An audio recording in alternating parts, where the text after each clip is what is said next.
là, on avait quelques news à vous montrer qui sont importantes sur la crypto à l'heure actuelle. Je ne sais pas si tu veux commencer à partager les news que tu voulais montrer, Mick. Ouais, ouais, ouais. Hop, attends, je partage mon écran. Tchac. La première news que j'ai vue passer qui m'a fait assez réagir, alors je ne sais pas si vous êtes au courant, mais le fondateur de Samurai Wallet s'est fait arrêter et inculper de blanchiment d'argent. De mémoire, j'ai plus le montant, mais c'est de plusieurs millions qui potentiellement auraient été blanchis à travers la plateforme Samurai Wallet, sur lequel vous avez un mixeur au niveau Bitcoin. Et là, il n'a pas. Quand il était là au tribunal, il a plaidé non coupable. Donc, voir jusqu'où ça va aller. Mais on a eu des news de l'affaire de Tornado Cash où cette fois-ci, c'est officiellement tombé. Alors, il est en prison déjà depuis août 2022. Donc, ça va bientôt faire 2 ans. Et là, il a pris 64 mois de prison, ce qui représente à peu près 5 ans. Ce qui est une peine qui est assez lourde pour un développeur. Sachant que je pense qu'il y a des personnes qui blanchissent de l'argent de manière plus explicite, de manière beaucoup plus importante, qui n'ont jamais vu une prison de leur vie et pourtant qui ont déjà été détectées en tant que telles. Et là, je pense qu'ils essaient d'en faire des cas d'exemple, alors qu'à la base, c'est des développeurs. Ce n'est pas eux forcément qui sont allés blanchir. Est-ce qu'ils en ont blanchi un petit peu? C'est possible. Là, clairement, on n'a pas la vision derrière. Mais on s'aperçoit que l'objectif numéro 1 aujourd'hui des États, c'est de tuer dans l'œuf toutes les potentielles solutions qui ne transiteraient pas par leurs mains. Et aujourd'hui, comme on le sait, le secteur de la crypto-monnaie, du fait qu'on ait des données qui soient assez transparentes sur la partie Bitcoin, Ethereum, toutes les blockchains qui sont transparentes, on a un usage qui est vraiment extrêmement limité. Si vous prenez les rapports de Chainalysis, le blanchiment dans la crypto-monnaie et l'utilisation illicite de la crypto-monnaie, c'est infime par rapport à la quantité de trades qu'il peut y avoir à côté. Et par contre, côté euro et dollar, on n'a jamais une information de ce côté-là. Tout simplement parce qu'on n'a pas cette visibilité-là. Et c'est un petit peu, comment dire, un euphémisme en fait de la part des gouvernements de s'attaquer à des petits projets qui vont blanchir quelques dizaines de millions, alors qu'à côté, il y a des structures qui blanchissent ça en une journée en fait. Mais largement Et, plus. En une journée, tu as des banques qui non, mais transitent ça, plusieurs millions, c'est hein. vraiment. Et personne ne leur dira jamais rien, en fait. Et ça, c'est vraiment une grosse problématique. Et quand on voit la direction que les gouvernements prennent, c'est à l'intérêt, c'est à l'opposé total de l'intérêt du peuple, en fait. Mais là, en tout cas, ce qui est intéressant sur ces news, c'était un peu ce qu'on évoquait la dernière fois qu'on était en live aussi avec Théo. C'était avec tout ce qui était lié aussi avec le cas de Ross Ulbricht. Donc, Ross Ulbricht, c'est celui qui avait développé Oui. Silk Road, qui a permis Ouais. en fait aussi une certaine adoption du Bitcoin. Mais globalement, on est d'accord que c'est pas du tout les mêmes cas. Hein. C'est pas ce que je suis en Oui, train de c'est dire. ça. Je vais dire, Silk Road, quand ta plateforme, la moitié des éléments qu'il y a dessus, c'est de la drogue ou des produits illicites, tu ne peux pas dire je ne le savais pas. Tu vois. Alors que Non, là, globalement, sur le ce mixeur, que, tu n'as pas, ce que je- pas la quantité de Bitcoin qui viennent potentiellement de sources qui sont illicites. Tu vois. Là, tu ce mets que je veux, littéralement à disposition un outil, l'autre, il met en place une place de marché où il y a zéro contrôle. ce que je veux dire par là, c'est qu'aujourd'hui, ils sont plus en train d'attaquer, comme tu l'as dit, des développeurs, mais surtout des personnes en fait qui développent des outils. C'est ça que je veux dire. C'est que Bien sûr. Ross Ulbricht, en tant que tel, comme le mec qui a créé Samurai Wallet, comme celui qui a développé Tornado Cash, c'est des gens qui ont développé des outils. Mais après, l'utilisation de ces outils, entre guillemets, on leur a incombé cette responsabilité en disant tiens, il y a des gens qui ont utilisé vos outils pour faire telle ou telle chose qui sont illicites, qu'ils le savent ou qu'ils ne le savent pas. On ne peut pas dire que Ross Ulbricht n'était pas au courant que son truc était pas utilisé pour faire de la merde, hein, clairement. Hein. Mais globalement, tu vois, c'est quelqu'un qui a pris 3 peines de prison à vie, d'accord, avec sans possibilité de liberté conditionnelle ni quoi que ce soit. Alors que tu prends SBF qui a arrosé les démocrates, les républicains et tout, il a pris nettement moins que ça. Hein. Il a pris, je crois que c'était 20 ans, 20 ans, 25 ans. Je sais plus combien il a pris. Ouais, je crois 25 de mémoire. 25 ans. Je vais les vérifier, mais de mémoire, c'est 25. Alors que le mec, c'est fraude aggravée, 25 ans, ouais. détournement de fonds, bref, tu vois ce que je veux dire. Et Mais donc, parce qu'il a arrosé la politique, il a arrosé les exactement, politiciens, les juges, exactement, les trucs. Quoi. C'est pas les exactement. mêmes. En fait, c'est pas les mêmes niveaux de criminalité. C'est-à-dire que d'un côté, tu as un développeur dans son coin qui apporte un outil qui potentiellement est mal utilisé et on va lui reprocher de ne pas avoir mis de garde-fou dans son outil. Et de l'autre côté, un mec qui va arroser tout le monde, qui va blanchir de l'argent, qui va faire des crimes en col blanc. et qui va rien avoir parce que il va peser beaucoup plus lourd. Alors que le pauvre développeur, bah, sa seule faute, c'est de pas avoir mis des garde-fous dans son outil. Après, moi, je pense aussi que du coup, il y a aussi le fait de mettre en péril, d'une certaine manière, la souveraineté des États. Tu vois ce que je veux dire? C'est Et bien que sûr, si demain on retrouvait, tu vois, si Satoshi, alors on ne sait pas si c'est une fille, un garçon, un groupe d'individus, peu importe, mais si on savait dès le début qui étaient ces personnes-là, je suis convaincu que il serait pas encore, il serait pas en vie, tu vois, aujourd'hui. bah, S'il le y avait un BTC n'en bureau. serait pas où il en est aujourd'hui. C'est Parce que clair. justement, la philosophie aurait été tuée. Et je pense que c'est l'idée majeure aujourd'hui, c'est de tuer l'idée plus que de tuer la personne. Quand tu vas attaquer Exactement. des développeurs, tu montres, tu dis voilà, si vous êtes développeur et que vous développez ce type d'outil, et ben en fait, on vous prévient. Vous Mm. risquez plus que des personnes qui vont faire de la fraude. Mais là, ils font clairement des cas d'exemple et en fait, tu as l'impression que, tu vois, si demain, tu as quelqu'un qui va utiliser exactement vendeur de couteaux, moi j'allais dire la même chose avec les camionnettes, tu vois, tu as des gens qui Bah, vont les arriver, ils ont marteaux, une tout, et camionnette, bien sûr. ils vont rouler sur quelqu'un, tu vas dire on va interdire toutes les camionnettes, c'est complètement con, tu vois. Et en fait, globalement, c'est un peu ça qui est qu'on voit de plus en plus apparaître dans la crypto et je vous présenterai une autre news dans la suite là, qui va aller un peu dans ce sens-là. Mais parce qu'en fait, ils font des cas d'exemple et aujourd'hui, ils sont plus en train de protéger leur souveraineté parce ils voient très bien que la crypto, de toute façon, c'est un truc qui est inarrêtable avec des protocoles qui sont véritablement décentralisés, résistants à la censure et tout ce qu'on vous dit depuis le départ. Et que plus on va avancer, plus ils seront obligés en fait de montrer les dents et d'essayer d'apporter comme ils le peuvent une certaine régulation avec toutes les contraintes aussi que ça peut engendrer. D'où l'intérêt aussi pour vous d'apprendre à utiliser correctement ces outils parce qu'on le répète tout le temps, mais la crypto, c'est des outils. Hein. Il y en a qui sont plus ou moins décentralisés, mais c'est pas parce que demain ils voudront appliquer telle ou telle réglementation que ça sera applicable de partout. Hein. Qu'ils le veuillent ou non, si demain ils disent on interdit le Bitcoin, c'est ce qu'on dit depuis maintenant un certain temps. Hein. Quand la Chine dit on banne le Bitcoin, c'est pas pour autant que c'est pas utilisé là-bas. Ça fait des milliers d'années qu'ils essayent de bannir un peu de partout dans le monde la drogue, la prostitution et ce que tu veux. Ça existe de partout, ça continuera d'exister parce qu'il y a un marché. Et je pense que la crypto aussi, bah, vu qu'on a des caractéristiques qui sont super intéressantes et qui a un véritable intérêt, bah, de toute façon, et qu'on est sur un marché mondialisé, il y aura un arbitrage qui se fera au niveau mondial. Et s'il y a certains pays qui veulent réguler le truc en se disant, bah, nous, on veut créer des grosses barrières et éviter que ça nous impacte, de toute façon, ça ira ailleurs et il y aura un marché qui trouvera habitat à un autre endroit, tout simplement. Et justement, le Salvador, ils ont posé une news là, il y a quelques jours, quelques heures, où effectivement, ils ont mis en place leur première ferme, où ils expliquent qu'ils commencent là officiellement à miner en fait avec l'énergie du volcan Du volcan. et ouais, du volcan. Et donc, eux, ils se positionnent ouvertement maintenant en disant voilà, nous, on mine. Il y a des États où effectivement, ils sont contre le minage, des États où ils sont contre le fait de pouvoir faire du trading avec les cryptos.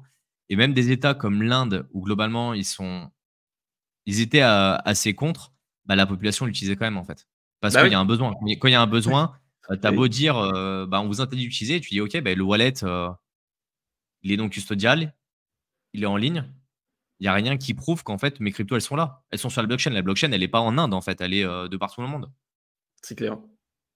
C'est pour ça Et que à c'est partir de des là, outils c'est et l'intérêt de la crypto, c'est même plus à, on va dire, à ça ne déterminer. devient plus cette question. Ouais, oui. Exactement. C'est pas est-ce que c'est utile, c'est indispensable. Et après, la question, c'est comment on l'utilise, comment on s'en sert Et et comment pourquoi. les États vont décider de le réguler, tu vois, et comment vont décider de l'utiliser. De toute façon, qu'on décide de trop réguler une nouvelle technologie, soit en fait, quand c'est trop tôt, bah, en fait, tu risques de tuer certaines innovations dans l'œuf. Mais quand tu es sur un marché, en fait, au niveau mondial, tu as des pays qui diront, bah, regardez, nous, ça va créer de l'emploi, ça va créer de la richesse, puis ils vont attirer, en fait, des investisseurs, ils vont attirer des entreprises, ils vont attirer des capitaux, et ils créeront de la richesse dans leur pays. C'est ce qu'on a vu avec Internet, hein. L'histoire du Minitel, tout Ouais, simplement. exactement, aussi. Ouais, exactement. Ouais. Non, mais voilà, si vous voulez voir l'histoire de la crypto en Europe et particulièrement en France, regardez l'histoire du Minitel. Ça sera Ça va être juste le rebelote. deuxième. Ça va être rebelote, c'est la même chose.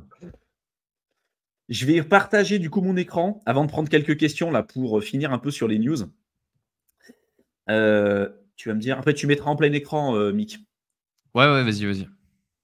Hop. Est-ce que là on voit mon écran? Hop, attends. Voilà, là, j'ai mis en plein écran. On est pas mal. Là, il y a une news qui est tombée. qui est tombé sur Cointelegraph, qui explique tout simplement la volonté de l'Union européenne de réguler tout ce qui est marché décentralisé, notamment la finance décentralisée, la DeFi. Alors, vous savez qu'il y a différents degrés de décentralisation. Il y a des protocoles qui le sont plus ou moins. Il y a des plateformes qui le sont plus ou moins. Par exemple, Ethereum est plus décentralisé que la Binance Smart Chain, par exemple, ou que Solana. Mais on ne va pas utiliser ces plateformes-là de la même manière. Mais globalement, vous vous amuserez à lire cet article. Ce qu'ils expliquent à l'intérieur et ce qui est quand même ce qui nous interroge un peu avec Mickaël, c'est la volonté de l'Union européenne donc de réguler tout ce qui est plateforme décentralisée et notamment les front-end parce qu'ils ne peuvent pas réguler en fait le code open source qu'on va retrouver sur GitHub, GitLab et toutes ces plateformes-là. Mais globalement, ils aimeraient pouvoir instaurer un contrôle sur tous les front-end, donc toutes les interfaces utilisateurs pour des personnes qui souhaiteraient utiliser entre guillemets la finance décentralisée. Vous avez déjà parlé, que ce soit sur YouTube, également aussi sur plein de lives, les problématiques qu'il y avait avec Uniswap sur leur front-end, et ce n'est pas les seules plateformes sur lesquelles il y a des problèmes. Mais en tout cas, ce qui est expliqué sur cet article, c'est la volonté de l'Union européenne d'instaurer, par exemple, un KYC obligatoire pour toutes les plateformes, pour qu'elles soient compliant avec l'Union européenne, et faire en sorte qu'on puisse contrôler un peu plus ce qui se passe au niveau de la finance décentralisée. Et là encore, il y avait une histoire de montant aussi. Il y avait une histoire aussi de montant où il fallait qu'il y ait un KYC obligatoire qui soit fait au-dessus d'un certain montant. Je crois que c'était 1000 ou 1500, l'équivalent de 1500 € déplacés en crypto d'un wallet. Alors ça, ils avaient essayé de le faire, mais en fait, c'était un amendement et ça n'a pas été validé. C'était trop compliqué à être mis en place. Ils n'avaient pas les outils encore pour le faire. Mais pour moi, c'est qu'une question de temps de toute façon avant qu'ils instaurent ça. On voit qu'on est plus vers une restriction au sein de l'Union européenne et un contrôle de ce qui se passe sur la crypto par rapport à d'autres pays où, tu vois, comme le Salvador qu'on a évoqué tout à l'heure, où là, ils sont quand même pour l'instant beaucoup plus ouverts. Ce que je voulais dire par là, c'est que là, on va avoir arrivé de plus en plus deux branches d'utilisateurs. C'est-à-dire que déjà, des gens qui s'intéressent à la crypto, il y en a très très peu. Des gens qui s'intéressent à la crypto et qui en plus apprennent à utiliser les outils correctement, qui vont sur de la finance décentralisée, il y a encore moins de personnes. Et après, parmi ces gens-là, ceux qui arrivent correctement à utiliser ces outils et par exemple utiliser de l'IPFS, télécharger les applications décentralisées sur son ordinateur et pas utiliser le front-end qui peut être entre guillemets soit corrompu, soit obligé d'avoir certains contrôles sur ces front-end, c'est encore beaucoup plus limité. Et c'est pour ça que là, Mickaël va peut-être vous parler un petit peu de tout ça, parce que c'est peut-être des termes que vous ne maîtrisez pas aujourd'hui, vous ne savez clairement pas comment ça fonctionne. Mais ce n'est pas parce que demain, on va avoir des plateformes décentralisées qui vont avoir un KYC ou certaines restrictions obligatoires sur leur front-end, que ça sera la fin de la DeFi et que vous ne serez pas capable de l'utiliser. Simplement, il faudra avoir, on va dire, comme d'habitude, des connaissances supplémentaires beaucoup plus élevées, avoir, on va dire, un socle solide pour utiliser ces différents outils, pour être capable d'utiliser la DeFi, ce pourquoi, en fait, elle a été créée à la base, tout simplement. Donc, je ne sais pas si tu voulais rebondir un peu dessus, Mickaël. Ouais, il y a plusieurs éléments. En fait, quand tu parlais de la partie décentralisation, il y a différentes couches, différents niveaux.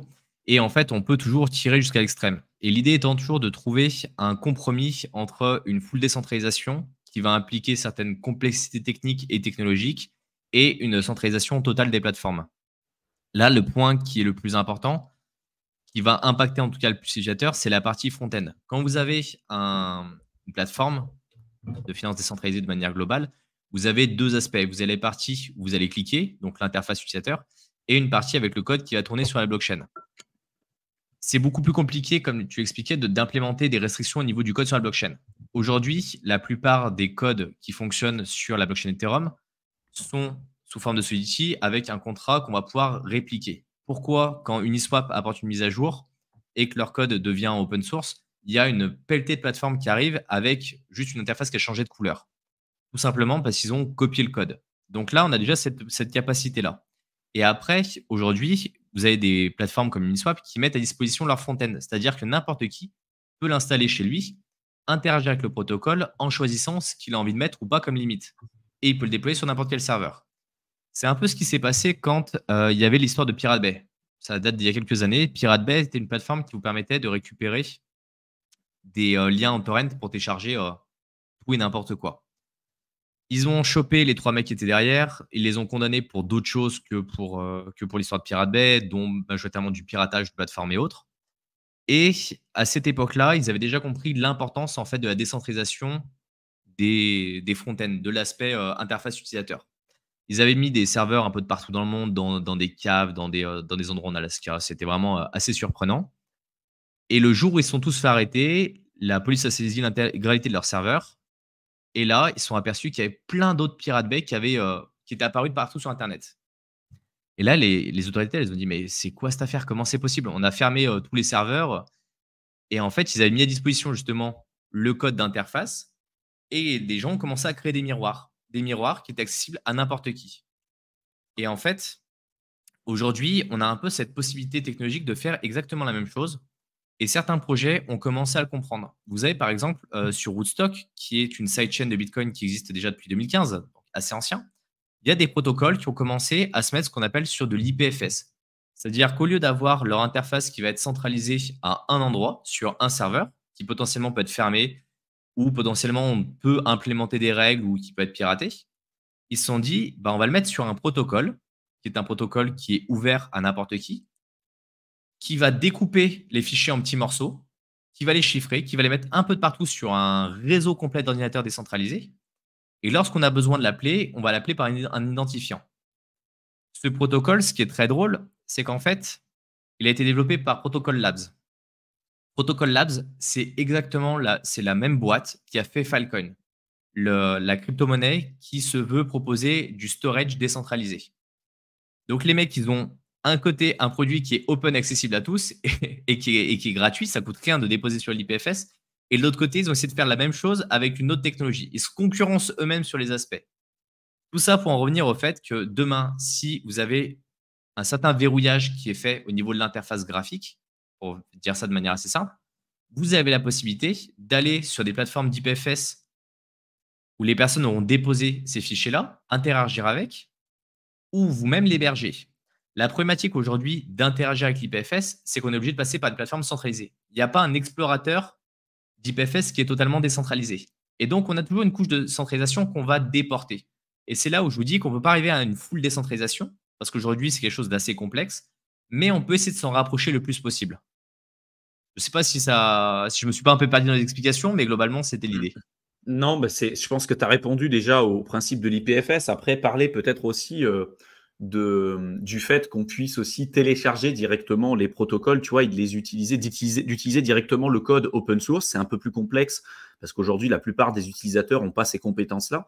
La plupart des utilisateurs qui vont utiliser Uniswap, pour presque 100% d'entre eux, ils vont aller sur le front-end d'Uniswap, ils vont aller sur Uniswap sur Google, ils vont taper dessus, ils vont aller sur le site et puis ils vont l'utiliser. Déjà pour ceux qui arrivent à s'intéresser un petit peu à la DeFi, tu vois, ce qui est déjà très très faible.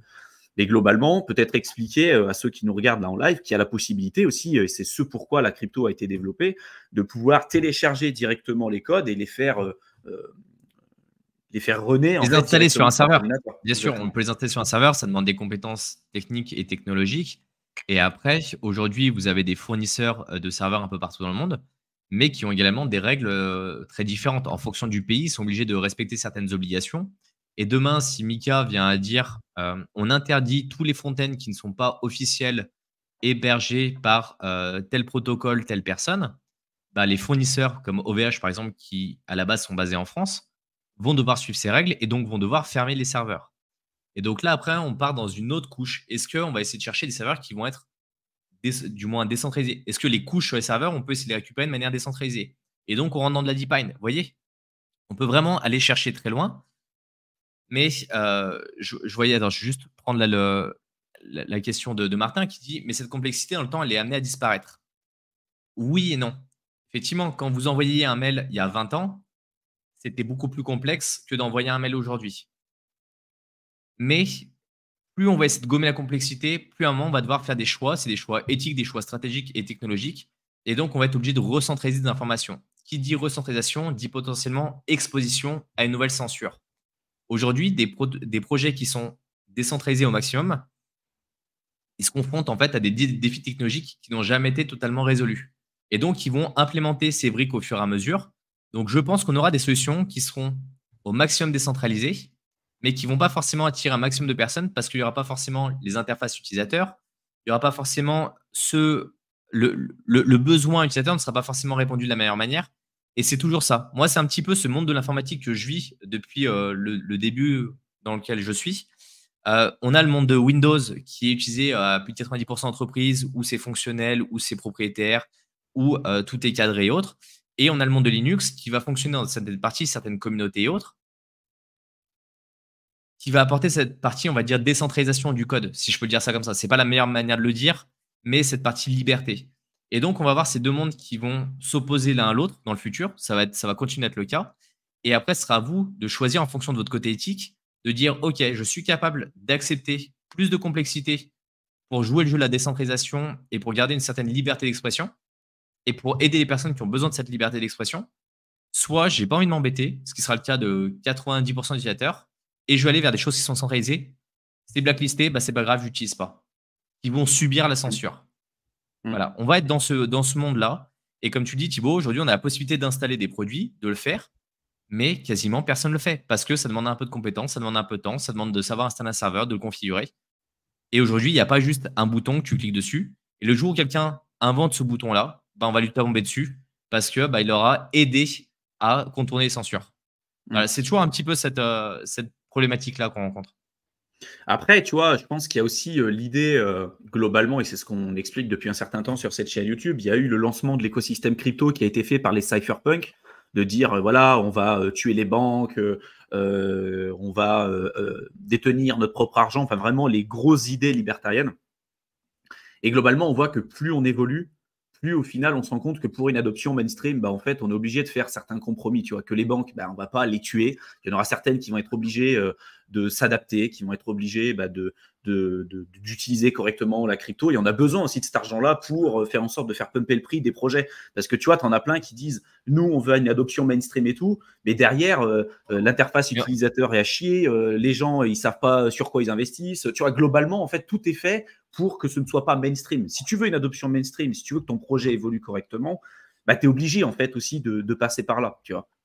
Bah, c'est ça, c'est qu'en fait, les gens, ils te disent, on veut plus d'utilisateurs dans la crypto, on veut avoir une meilleure adoption, mais on ne veut pas passer par Binance, on ne veut pas passer par Kraken, on ne veut pas passer par Coinbase. Bah, Local Bitcoin a été fermé et c'était l'une des seules plateformes où on pouvait faire du pair à pair. Bah, t'as BISC, mais aussi, mais c'est hyper dur à utiliser. Mais voilà, c'est hyper dur. Mais je veux dire, dans la facilité, moi, j'ai utilisé une ou deux fois Local Bitcoin quand je commençais. Ça marchait bien. Mais ça n'empêche pas qu'on avait des prix qui étaient décorrélés de la réalité. Bah, dans les marchés, premiums de fou. Tu as des premiums de fou. Tu allais en Turquie quand il y a eu une hyperinflation avec la lire, mais les prix, on était quasiment à 2 voire 3 fois le prix du BTC sur n'importe quelle plateforme tradie. La dernière fois, on achète du BTC à Hong Kong avec mon cousin. Et ben en fait, ils ne peuvent pas passer par Binance. Ils peuvent créer un compte sur Binance, mais ils ne peuvent pas faire de l'achat spot. Donc, ils sont obligés de passer par du pair à pair sur Binance. Je ne savais même pas que ça existait sur Binance. J'ai découvert ça là-bas. Et donc, tu mets ton ordre d'achat et après, tu passes par WeChat. WeChat, c'est l'équivalent du WhatsApp chinois avec plus d'éléments. Et tu envoies un code sur WeChat au mec pour qu'il puisse débloquer des fonds sur Binance pour que toi, tu puisses récupérer tes BTC. Mais en fait, à partir du moment où tu commences à rentrer sur des systèmes comme ça, il y a trop de complexité. On a passé 1 heure pour acheter du BTC, alors que normalement, tu balances tes fiat sur Binance, tu cliques et c'est fini. Donc voilà, c'est un peu la problématique. Tu veux l'adoption, bah, il faut un système qui soit simple. S'il est simple, c'est que potentiellement, tu vas omettre certaines choses et tu vas manger ta décentralisation. Et c'est pour ça aussi que c'est super important pour vous, en tant qu'utilisateurs crypto qui a vraiment envie, qui a compris l'intérêt de la crypto, d'apprendre à utiliser correctement tous ces outils. Parce que si demain, et on voit que là, en tout cas, en Europe, et à mon avis ailleurs, ça sera sans doute un peu pareil, on aura une réglementation qui sera de plus en plus importante. Et je pense qu'on en a besoin aussi d'une réglementation importante, parce qu'avec les fiascos comme Celsius, BlockFi, FTX et tout, c'est n'importe quoi, tu vois. Et du coup, je me dis qu'il y a un intérêt d'avoir cette réglementation. Après, en tant qu'utilisateur crypto, vous devez être capable d'avoir le choix. Parce que la crypto, c'est ça. C'est avant tout avoir le choix. Tiens, avant la crypto, vous n'aviez pas le choix. Vous deviez laisser votre argent à la banque et puis, entre guillemets, subir d'une certaine manière le système. Là, aujourd'hui, vous n'êtes pas obligé de l'utiliser, cet outil qui est la crypto, mais vous pouvez le faire. Vous avez la possibilité, vous avez un outil qui aujourd'hui est à disposition, qui est très jeune, qui est très prometteur, mais vous pouvez le faire. Et je pense que la DeFi, c'est pareil. Aujourd'hui, il y aura des réglementations, il y aura des censures, il y aura tout un tas de choses qui commencent déjà à arriver, hein. On le voit depuis un certain temps. Mais vous, en tant qu'utilisateur peut-être avancé, ou si vous avez envie d'être avancé, vous devez apprendre ce qu'est l'IPFS, vous devez apprendre à télécharger peut-être des protocoles, les utiliser directement sur votre ordinateur, etc. Pour si demain, si demain il y a des problèmes, que vous sachiez en fait correctement utiliser toutes ces choses-là. Et c'est des outils, et il y a même des protocoles sur lesquels on s'est placé depuis maintenant un certain temps, qu'on évoque en détail dans le programme d'accompagnement. Tout ce qu'on vient de vous évoquer là sur cette vidéo, on en parle aussi en détail dans le programme Crypto Investisseur. Donc c'est pour ça qu'on en parle aussi régulièrement de l'aspect formation, parce que c'est super important. Si aujourd'hui vous n'avez pas la formation et que vous utilisez, la seule chose que vous connaissez, c'est Uniswap, alors vous êtes déjà en avance que de 99% des gens, parce qu'il y a beaucoup de gens, ils ne savent même pas utiliser un MetaMask, ils ne savent même pas utiliser de Ledger. Mais globalement, ce n'est pas là où vous aurez les meilleures opportunités, et on voit que ça se dégrade quand même. Les frais, déjà, sans parler des frais en plus qui vont vous éclater au fur et à mesure, c'est pareil, hein. Quand Thibaut il parle de DeFi, on parle de toute l'optimisation aussi. Vous dites oui, sur Ethereum, les frais sont hyper chers, mais en fait, il y a des moyens d'optimiser pour éviter de payer des frais qui sont astronomiques et de ne pas se payer $650 de frais à chaque fois que vous faites un swap. Exactement. C'est savoir tout utiliser, savoir utiliser les bridges, savoir utiliser la protection de vos actifs numériques, les différents wallets, la révocation des contrats, utiliser, comme l'a dit Mickaël, l'IPFS, télécharger les protocoles sur votre ordinateur. Enfin, il y a plein de choses en fait que vous devez apprendre à connaître, et il y a des protocoles qui se sont lancés relativement tôt là-dessus et qui ont déjà commencé à mettre des choses en place pour permettre d'avoir une meilleure décentralisation du front-end, mais également aussi du code open source, etc. etc.